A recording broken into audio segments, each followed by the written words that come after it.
Hello, everybody, and welcome to your Monday night. Thank you. Thank you. Suddenly I can't talk.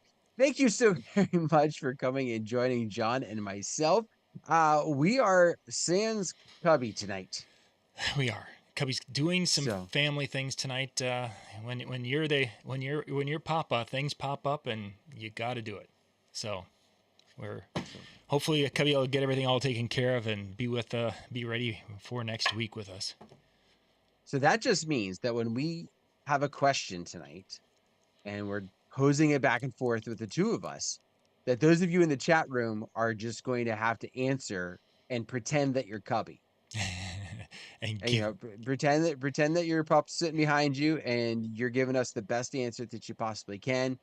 And then and we'll pretend that it was close enough to Cubbies and you'll be good. there we go. There we go. And you can put in the chat room. And if you've got questions tonight, we'll be going through it. We have a lot of questions. And one big one we're going to be doing tonight is we're going to be talking about wireless microphones for ceremonies is one of the questions.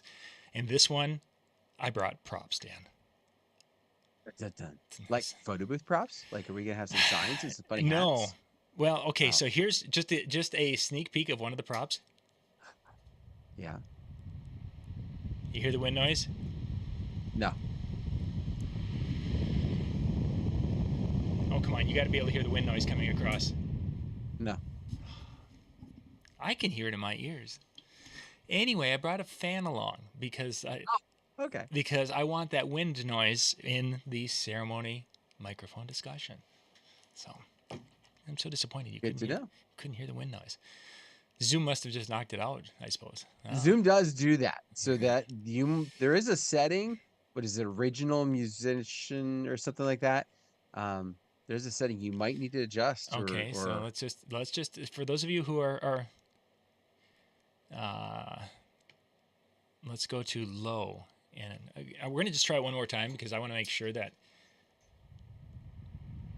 there we go. there we go. Okay, Now I heard it. there we go. So now we have a better chance of when we go to that part of the test. We'll see how it's going to come through. So, but yeah, we've got some questions we're going to get to tonight, and we'll jump to that list here. I'm going to just pull that up, and oh, there it is. So let's jump to our first one.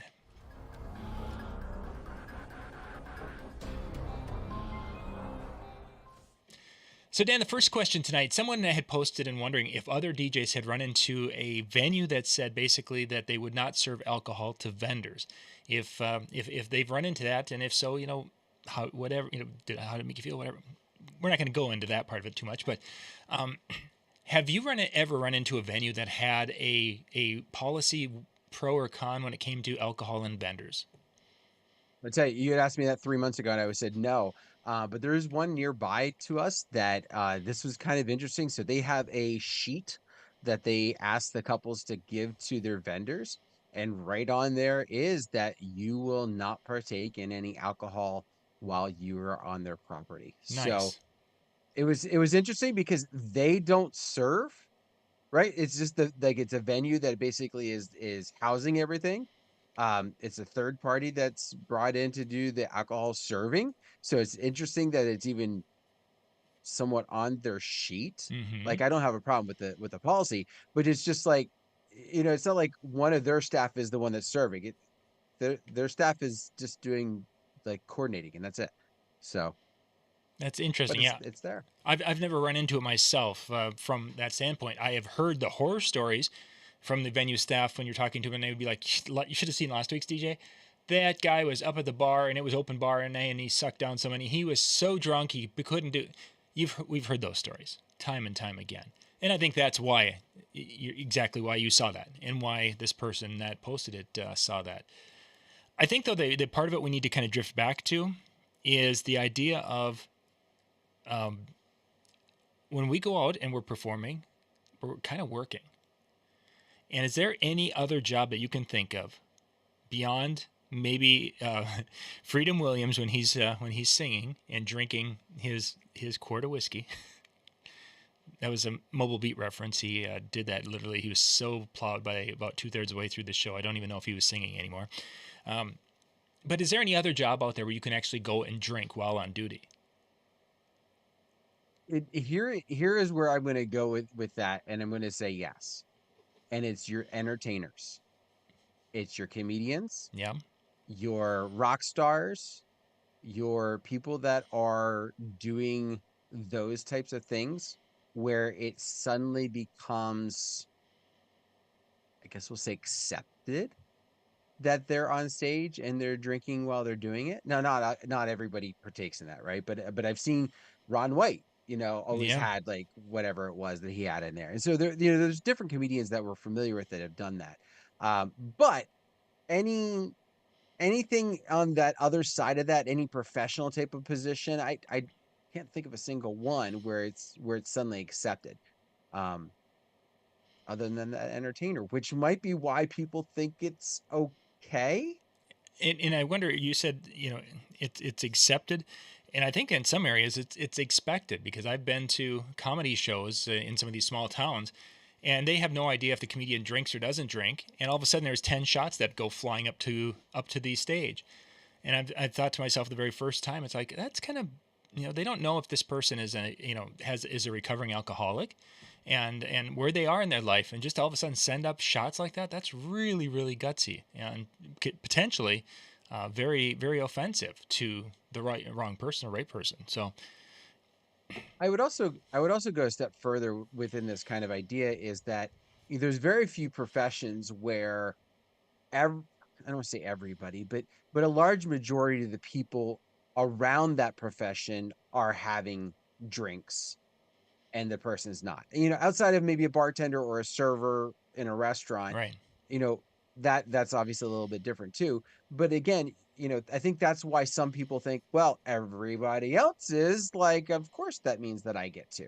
Um, I again, I can see where the mentality of, well, it's accepted, it's commonplace, it's all around everybody else's. I don't think we're not necessarily going down the aisle tonight of should you drink or not, but yeah, like those that's a different type of job, right? Hmm. Because again, you don't see doctors doing it, yes, but I also don't see their patients drinking something while the doctors are in the room either. Very true. Very true. All right, let's jump to our next question.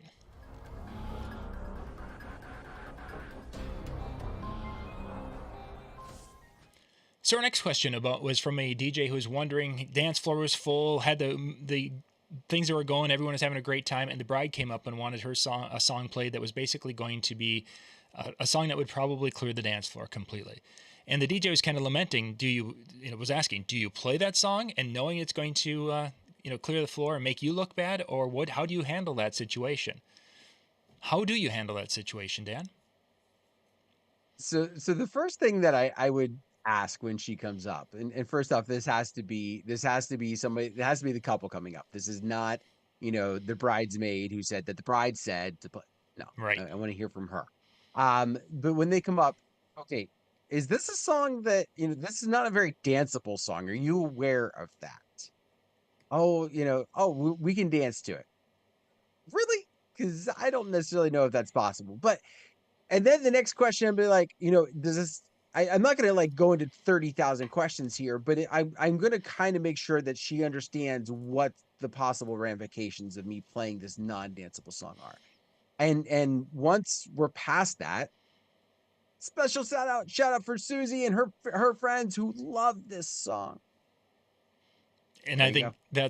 that's exactly how I would handle the situation. Just to clarify, and nicely do that with the bride and say, hey, this is going to be a huge change, and it might there might be some folks who don't hang out. Oh yeah, but my friends and I, we love this song and we're going to sing along to it. Sweet. Then the Susie and her friends, and then the crowd will not only they won't leave as quickly because now they're going to want to stay out there and see what's going on with Susie and her friends, and can I be part of what Susie's friends and sing along. And you may get people who without that announcement would have just kind of drifted off and say, well, that was just kind of the bride and her friends are doing it, so whatever. But the announcement can buy you some extra love from the crowd, I think, on that one. Well, and that's the thing. Like, if you go on completely left field with something and nobody has the story that goes behind it, and I'm not saying you have to give the story, but if nobody knows the meaning behind it, it just looks like the DJ took a left turn. But if you can bring the fact that the couple wanted this song, now it could be the worst song out there, but the crowd's going to buy into it more because of that emotional tie, and that's who they're there for, is for the couple. And I think that, yeah, the story behind, Bill Herman talks about this in some of his, the why. Not that you're going to ask it in a snotty way or anything, but hey, what's the story behind this song? Oh, it's our favorite song, and we're going to sing along to it, and then we're going to all twirl around and do this with our hands, and it's going to be so much fun. Sweet. Now I have the why, and can I tell them the why as I post the song? If I can do that, I've got a win-win, because I can do it over the music and talk about it and get them excited, and then the crowd will be like, "Oh yeah, this is going to be so much fun, whatever it is." The why. Oh, why? All I right, see. let's jump to the next one.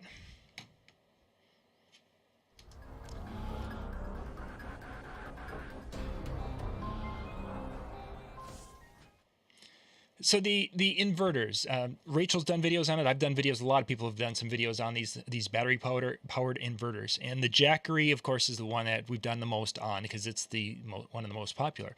Dan, you've got one. Tell us, which one do you have, and what's, after a season of utilizing it, where are you at with it mentally, as far as positive, negative, where? So I had the Energizer one, and I used that for a while. And just this year, maybe Prime Day deals, I switched to the Jackery. I had the Jackery 1000 because I wanted something that was a little bit more. I wanted a lot more power.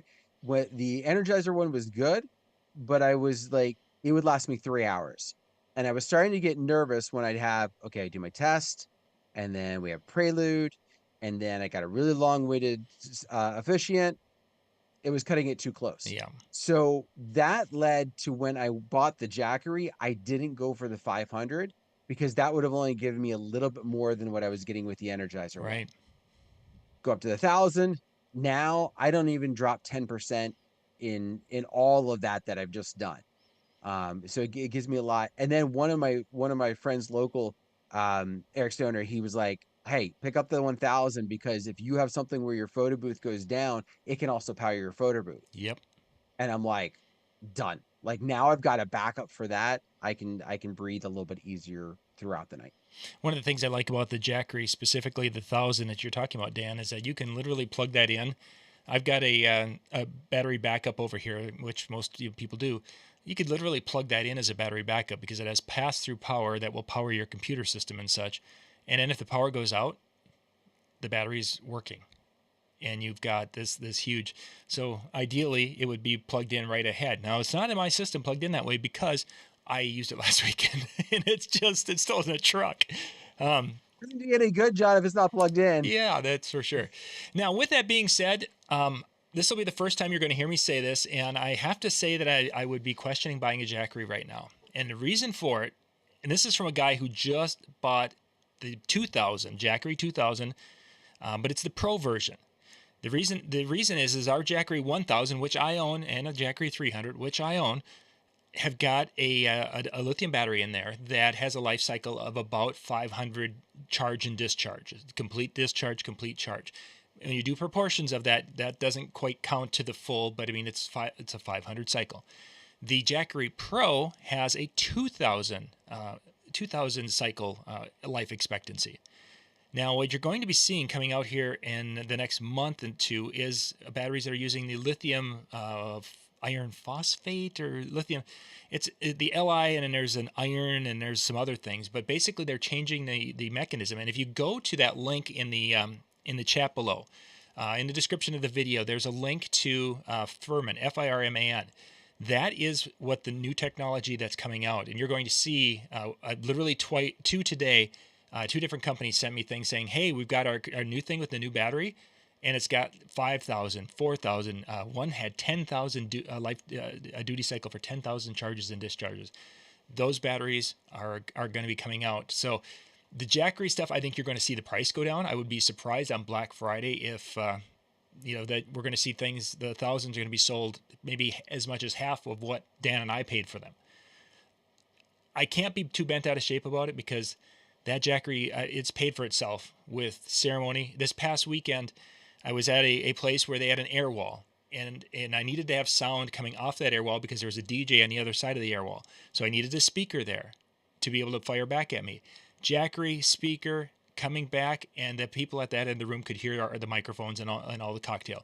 If we wouldn't have had that, they would have just been hearing the noise from the other room hammering through the wall. So Jackery definitely is worth the investment. Again, I knew these other ones were coming out, and I still went and bought the Pro because I wanted to have a horse of a machine, a 2,000 watt one. But there's going to be a couple of them coming out, and if you're in the market for it, either wait until Black Friday in that time frame, or wait until December, and we'll be talking about something in December. Well, Yeah, and you kind of bring up a point. Like, I don't think for those of us that are using this purely as like a ceremony off, off site, off the grid type of setup, picking up something like the Jackery, in that is, I mean, I'm not going to do 500 weddings probably before my career's done. But, exactly. You see Mark you know, Beecher, so, you mentioned the same exactly. thing. My Jackery is going to outlive me. Right. So if that's all you're using, I think you're fine. But I think to John's point is, when we're seeing these Black Friday sales, we might see things dramatically decrease. So unless you're in the need for it now within less than a month, you might just be able to hold off because you'll see that come down, since the other stuff is going to be out for somebody who would use it in an everyday situation. And that's a big part of what I'm looking at, is that the 2000, I have solar panels, and I want to set that up so that the solar panels are outside to do their thing. And it basically, the cord comes in and it's charging that, and then that's going to allow me to run lights, whatever. The kids and I've been kind of playing with solar and looking at different options, because we do have solar up on the roof, but we wanted to have something that they could learn from in that world. And this was definitely an option, and they had a great price on it a couple of weeks ago. So yeah, there's a lot of great options. Again, Furman Technology, the link is in the description below of tonight's video, or today's video, whenever you're watching it, so you can go and check that out. And let's see. Oh yeah, and then there was the Amazon for the Amazon link that had the so you can go check out what the pricing are. That pricing is going to be much better in December for some units that are coming out. So just hold on. Don't go buy that Furman right now, unless you really really needed it. But even then, I would think I'd still hold on. Wait for some more. Okay, let's jump to our next one here.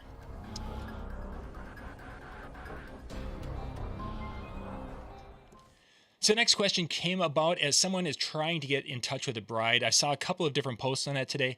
Someone had an event. They're 2 weeks out. They've got the contract. They've got money down on it, and they can't get the bride's not getting back to them. Some have been sending out information, and they can't get the bride's not getting back to them. How much do you reach out, or how often do you reach out? How do you handle that? Because sometimes after a while, you just get so frustrated. You're like, why do they do this? For me, it depends upon the date in question. So if I have a couple that reaches out for a date that is an in demand time, a fall, right? Like for Mm-hmm. for me, fall is, I know I'm going to be booked, and if I'm not, I'm going to be wondering what the heck happened. Um, so if I have a couple that reaches out, I will send my message back. In that message back also is a text message that says, "Hey, check your messages." So they get both of those kind of initially. If they immediately ghost me, if I don't get a response off of that, like when usually that first part is, I'm available, let's talk some details. Like, I need to know some details so I can give you an accurate price.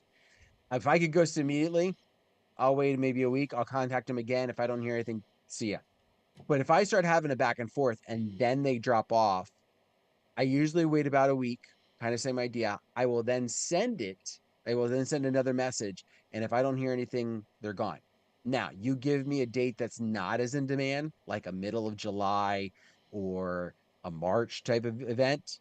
Um, I'll drop them into my automation program that I have it set up, or the automation emails Mm-hmm. that I have set up, and then they get trickled. And I think it's 4 or 5 before it just, hey, we tried. Bounces it. Yep. Have a great day. See ya.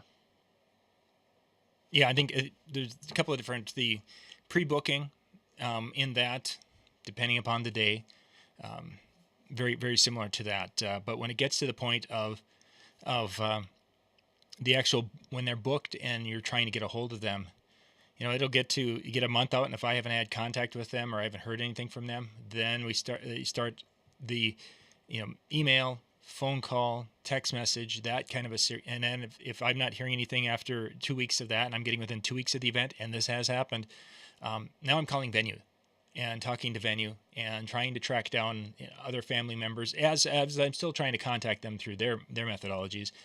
And the closest I've gotten to a day, and I had not heard from the bride, was 4 or 5 years ago, and it was 2 days beforehand. And the venue assured me that they were still on, and they had the same phone number that I did.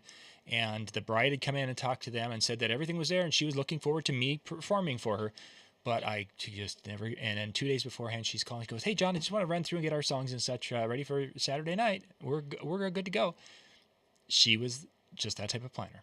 If I would have had like the venue had, your menu has to be done by this, or there will not be, and I didn't have that. Not that I've ever really pushed that hard, but I didn't have that hard deadline. So for her, 2 days ahead of time, that's good enough for her. She was good. She was comfortable.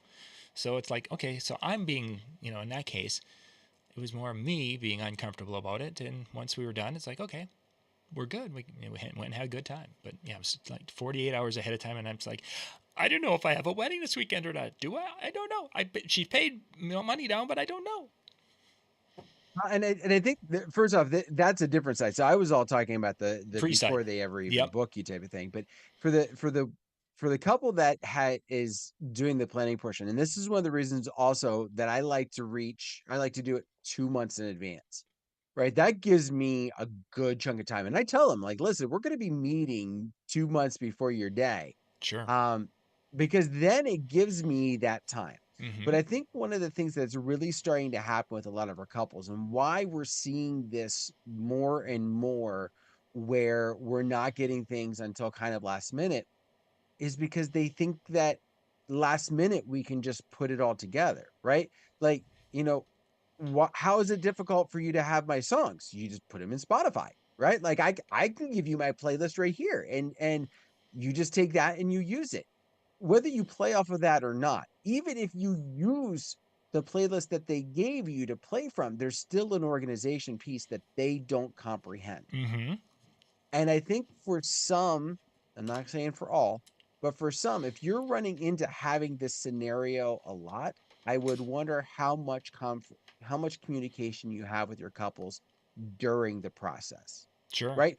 Do they book with you and then don't hear from you until it's all right, let's meet to go over everything, And I, or are you giving them information throughout, reminding them to fill out your forms, reminding them to get into your portal, to go into your Vibo, whatever? Like, are you doing some of those things throughout to kind of help them in that process? Or is it only when you need something? That could be another reason why they're waiting. very true. Yeah, very true. Many things, and everyone has a different tolerance when it comes to spontaneity and planning. And if you're one and they're a different type of personality, you could have some. That was back. Vicky Musney used to talk about that. If you aren't a good fit, it can be uncomfortable. You can make it work, but it could be a little uncomfortable. Yeah. Just take it up. Yeah, we'll just play some YouTube videos. Play the video during the wedding. It'll be great. It'll be great. Of course. That's what everybody else does. Why not? Exactly. It's a lot cheaper that way too. So, all right, let's jump to our next topic.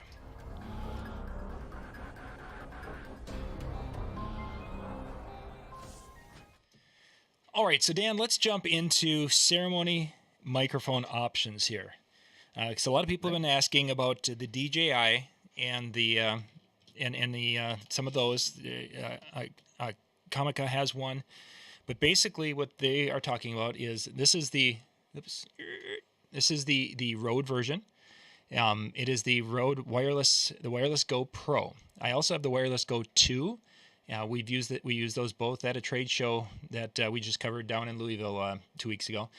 But it is a receiver, and then it has two little transmitters that are available with this one. And this is again the Pro kit.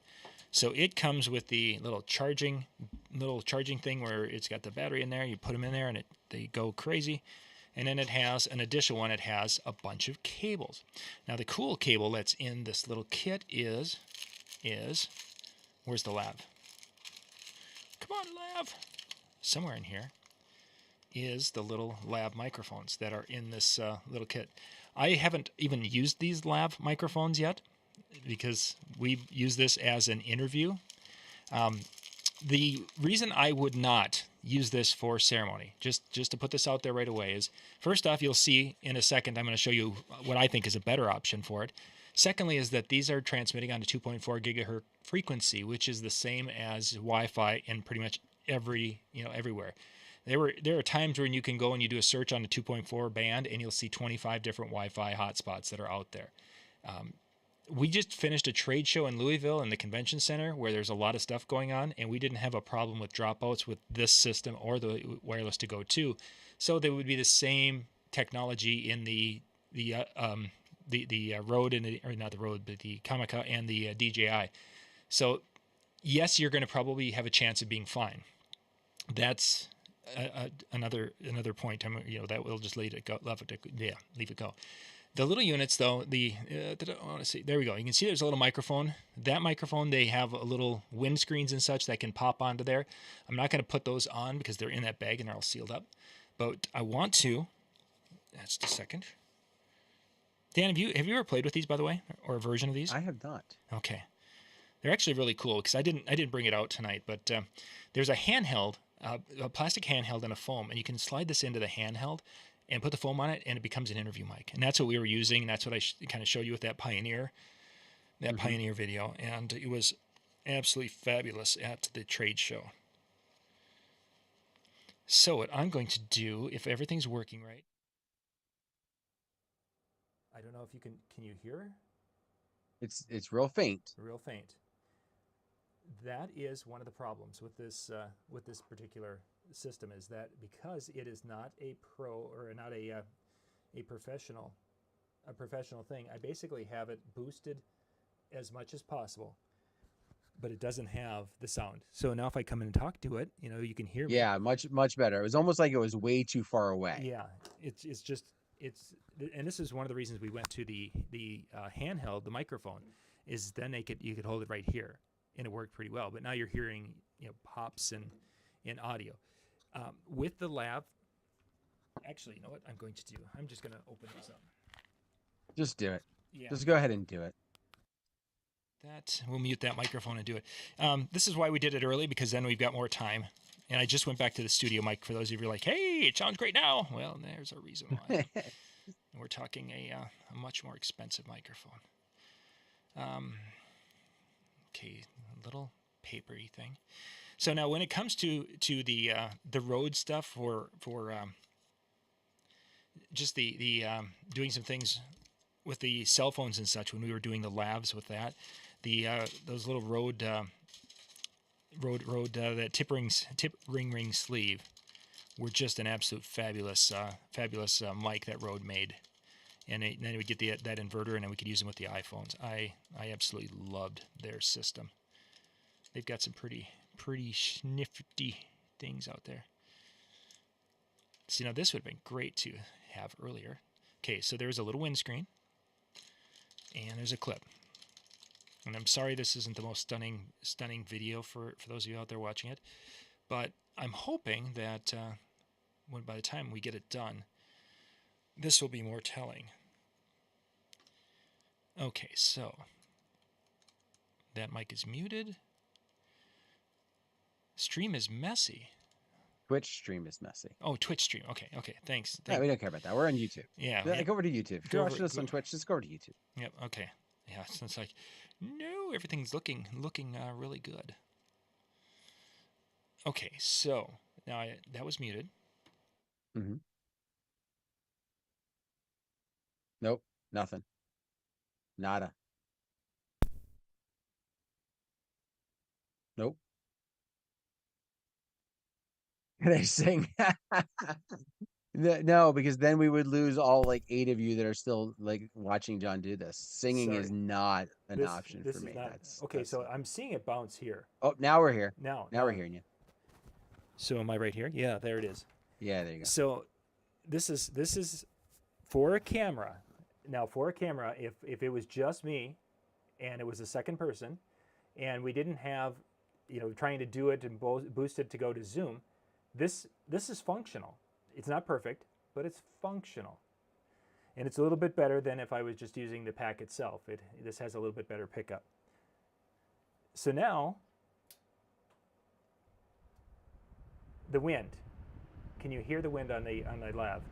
Oh yeah. Yeah. So this is for those of you who are like, I've got to have a lav. I'm going to call this. I'm going to go back to my. I'm going to call this an inexpensive lav. Because the whole system basically is $400. Not that that's cheap. I'm not saying that that's there, but it's not an expensive lav. And as you could hear, there was a lot of wind noise, and that wind noise is what you get when you have lavs to begin with, and then when you have when you've got a system like an inexpensive lav, they even pick up wind worse. So there's that. Nice little system. Again, we used it for the trade show with the microphones, and Michael was able to see when we had our signal. We had one microphone going to the right side, one to the left, and you could do this at a wedding. You could have the officiants on the right and the grooms on the left. Bring it into your board and then make it so it's mono going out. But now you have control. If you bring the right side, you have a splitter. You bring the right side into 7 and 8, and you bring the left side into 9 and 10. Now I can have some adjustment to be able to work with that. That could be hugely valuable, and that part of it, simplicity and the ability to have them on two separate channels like that looks incredibly appealing. And in its little charging case and everything's there, it would function for a lot of receptions. Now, is it going to work every time? Maybe, but maybe not. Sometimes the best laid plans don't always work. So what are they claiming as the range? The range on this is about 200 feet. And there were times where Michael and I were in this busy room, and then he was on one side of a booth, and I was probably about 100 feet away on the other side. And he could hear the conversation that I had going, and then it would be like, okay, so Michael, once he finished doing his B-roll, it was like, okay, now I went about 50 feet to your right, and then another 50 feet that way. Yeah, and there's. So Comica uses UHF dual lav. I had one of those, and I thought it just was terrible. I think I got 30 feet away, Aaron, on the Comica UHF, and I think it's actually sitting. I think this is Zigzine. This is Zigzine's version of it, and they're junk. I did not like that particular one at all. They were terrible. Okay, so that's a possibility, and I think for some people it would be a functional one, DJI or the Rode. There's no way to add extra antennas, so what you get is what you get. As soon as you get a lot of people between you and the where it's at, like everyone's standing, you're going to have a potential for dropouts. The more, as Ben says, the more bags of water you have between your transmitter and your receiver, the greater chance you have for issues. Now, what I've ended up using most of the time this year at ceremonies is getting into the EV stuff. This is the RE3 microphone. I had ordered these with the RE420 heads, because I wanted to have a better mic element on the thing. And I will take this one to right there. So now you can hear the handheld for the microphone. Most of the time when they were doing weddings, they were holding it down here, because this is obviously the most optimal spot for everyone to be doing a ceremony, is to have it down below them instead of talking into the microphone. But hey, whatever. It did a decent job with that. The range on these, this is the Sennheiser stuff. So you've got a high and a low setting in the transmitter and the microphone, and at the low setting, you're going to be pushing 100 feet. That's kind of right at the very end, the extreme of it. You go to high setting on this thing, and you're getting 250 feet in my testing just out here, and that's with the I think it's half wave, but it's about the 14-inch long antennas. Because I think there's a 6-inch long and there's a 14-inch, so it's like a half wave. Yep. If you go to paddles, you're like into the next county. So if you do the paddle thing, now here's the wind test. This is a.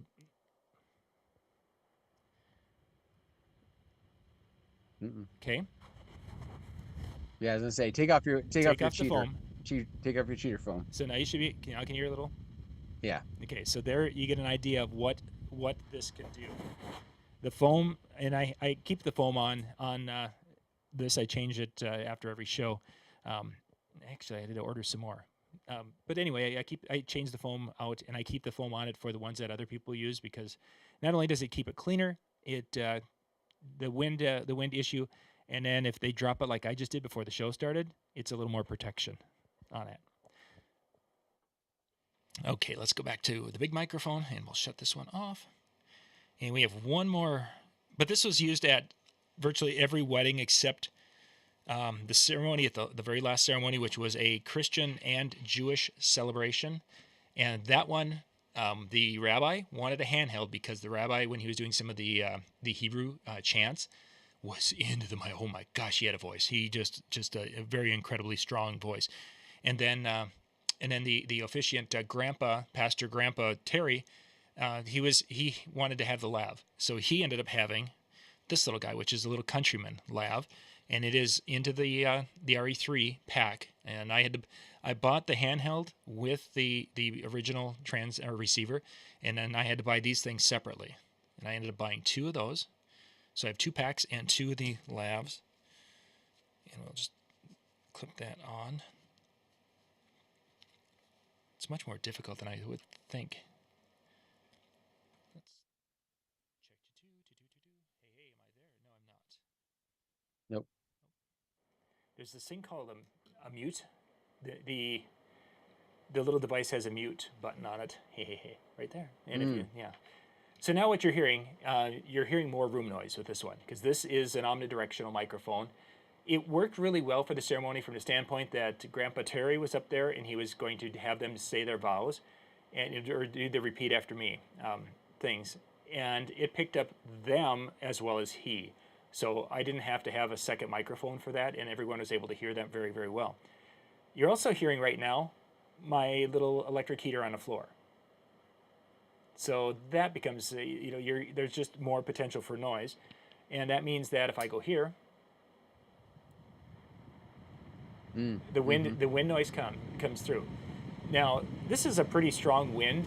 You're probably maybe looking at, 15 miles, 10, 15 miles an hour, whatever it was. At the ceremony where Grandpa was using this, there was about a 9-mile-an-hour wind, and we could hear every once in a while. But the little bit of wind noise and the ability that this gave us to hear Grandpa and hear the other things, it was well worth the time. And again, with the little transmitter, there's a high and a low on this, so you can set it up to be a stronger broadcast. But when you do that, your battery life, you're almost cutting your battery life in half. I don't care when it comes to that, because I'm going to be changing batteries. I only need it to be up for an hour anyway, so it's not like it needs to be up there for days. I'm just going to utilize it, and once it's done, the batteries will go. And I bring the batteries home, and the kids put them in their what is it? The little Nintendo Switchy thing? The Switch, is that? The Switch? I don't know, something that uses AA batteries. They eat AA batteries, so it's like I bring a handful of them in, and they're like, "Oh wow, we got new batteries." Well, you got batteries, not new. You have batteries. New to you. New to you. That's right. So that's just a couple of ideas that you get if you've never heard the Rode. It definitely is I think it's better than having a handheld, from the standpoint that a handheld can be obtrusive for some people and it can be difficult for them to use. So it's better for some people than a handheld. But being aware that you may get into a situation where that is not going to work because of interference with people, with bodies, with other internet. And that's, how do you, when you are out there doing ceremony, Dan, I mean, what's your backup in case you run into something where you're having interference like that? I mean, I guess I'm lucky in the fact that I've got, because of where I set up, there's not an option to run a cable. So my ceremony rigs all have the ability to clear scan and go for multiple banks of channels and multiple, channels within each bank. So I've lucked out in that aspect where I've never run into, but I've gotten a couple where it's like, whew, the pickings were slim on this one. Mm-hmm. And I think in that case, it would just be unfortunate to be like, listen, we can't do microphones because the only other option is to run a cord, and I could, I guess, if I needed to, we would just be limited and have to be on a stand. But And that's always been kind of my backup. And as you say, the when we're looking at the Rode or the DJI, there isn't the ability to select channels or scan for clear channels. The EV, the Sennheiser, and many of those, and I use them. I've got Sennheiser stuff too. Those can. Many of the professional things can at better quality mics. Yeah, Eric, you're exactly right. That I did not change the receiver, the sensitivity on the receiver. I could have changed the sensitivity on the receiver and boosted that a little bit and gotten more volume out of that lav. But all I really would have been doing is boosting more of that room noise also. It's just there's this give and take when it comes to it. Handheld is certainly going to give you the best sound quality, no question about it. You're right on with that. Day mentions in farm country, as am I. We're farms and lakes around here, so Wi-Fi shouldn't be a problem. But I still don't know if I would trust it as well as I would trust the professional system, because there's just more flexibility. I can go into the pack and adjust that sensitivity, bring it up, bring it down. You know, with that rabbi, when he's like, okay, so once they get here, here's my first chant that I'm going to do, and he just into the microphone. And it's like, okay, well, down, sensitivity, down. Okay, now try it, type of thing. With Pro Gear, you have that, and it does cost more. As I was thinking, it's like, I think if you take the Rode, which is about $400, and I think by the time I got done with that Sennheiser with 2 receivers, 2 handhelds, because again they're the better mic element, and the 2 better labs and the 2 packs, I've got probably 4,000 into that system or whatever it was. You know, it's like substantially more than the other one. but one of the things that, and you kind of even mentioned this, like you have some other potential options in the way those pieces go together, right? So I have very similar type of idea. I made sure that all of my receivers are all the same band within the Sennheiser that I use, Mm-hmm. and then I bought it with a handheld, but then I was getting to a point. I'm like, okay, now I need some some lavaliers, and so I was grabbing it for the lavalier, and I was able to kind of piece together what I needed without having to buy. In fact, I think the last couple things I bought were just the receivers. I didn't Mm. even buy the mics because I was able to take a mic from over here. Like for example, on my rolling booth and my Danny Max, right? I don't need 2 new sets of handhelds.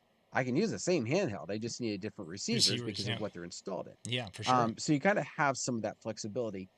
And the other thing I'll add, in this is there's going to be a big difference in the pickup, Yeah, right? So, for example, as John mentioned, he had the handheld, and that had a nicer element, but then he did the Countryman. And for those of you that are familiar with that, the Countryman tends to have a better pickup than maybe the Lav that just comes default with your packs. sure. So Mm-hmm. there are things that you can do with the equipment that you have that can still actually take that up a level.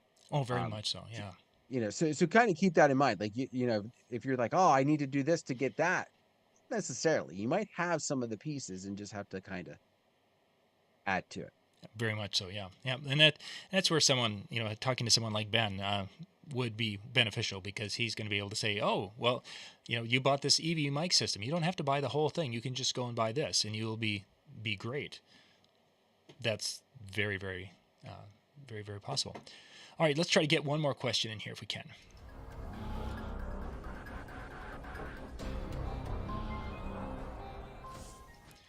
So the next question came in. I saw this earlier today when somebody was basically saying that they just didn't feel like they were on top of their game. They weren't their performance. They were disappointed in their performance, even though the guests were like, "Oh my gosh, it was great," and they loved it. They just didn't feel like they were there. And it's like, that's a great question. How do you handle on those nights when you just don't feel like you're on top of your game? That you're just off like a little bit. I mean, not that ever happened to you, Dan, but just in case it might happen. Some, how would you? That happens to me at least once a month. What are you talking about?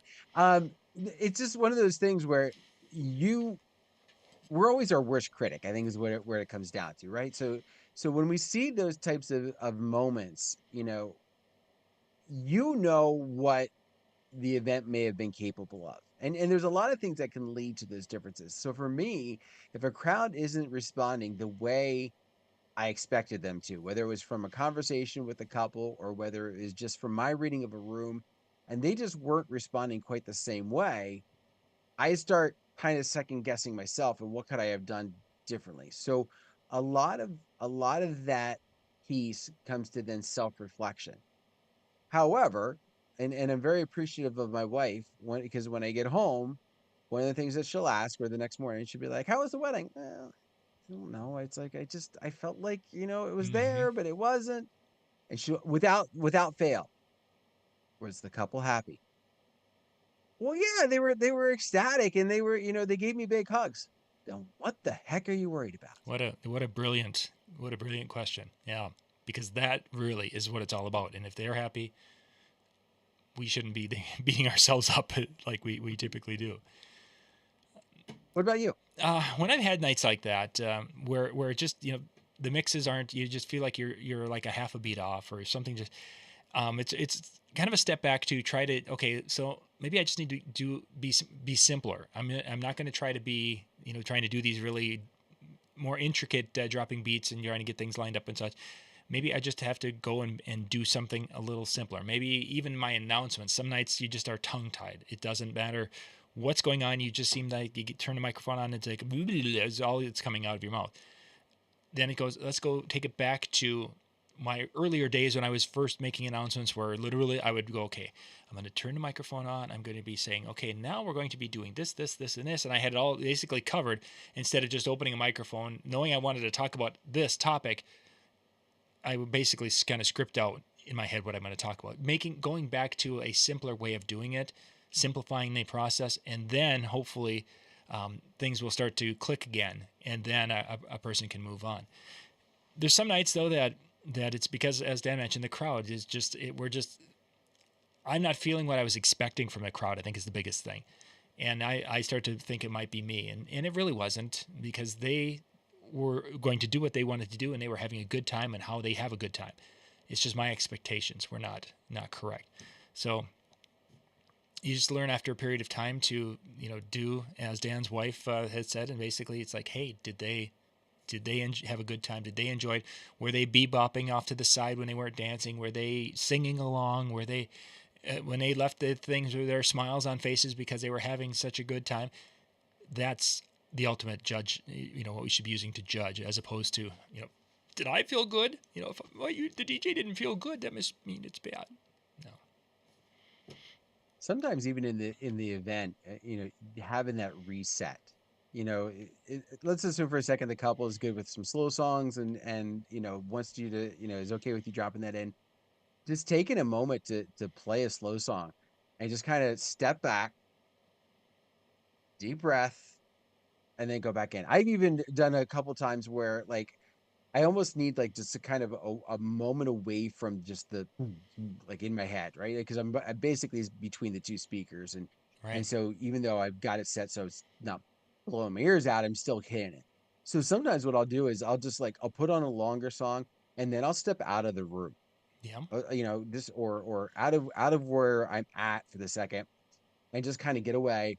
Big breath in, big breath out, kind of just clear myself and then go back in. Will it change how things went that night? Maybe, maybe not. Kind of what you were talking about, like that simpler mindset. Just kind of really, okay, almost like take two. Like here we go. And sometimes that can change your mood, which can then change other things that then feed off of that mood. Right. Yeah, for sure. Good So thought.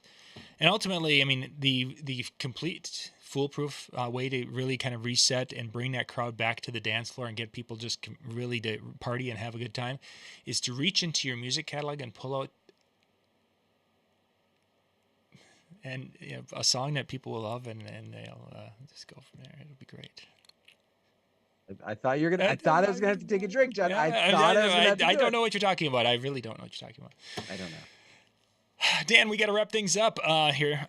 So let's see. We got, of course, our morning stuff that's going to hit this week. We got a couple of other videos that'll be dropping this week also. Howie's in next, djntv.com/chill.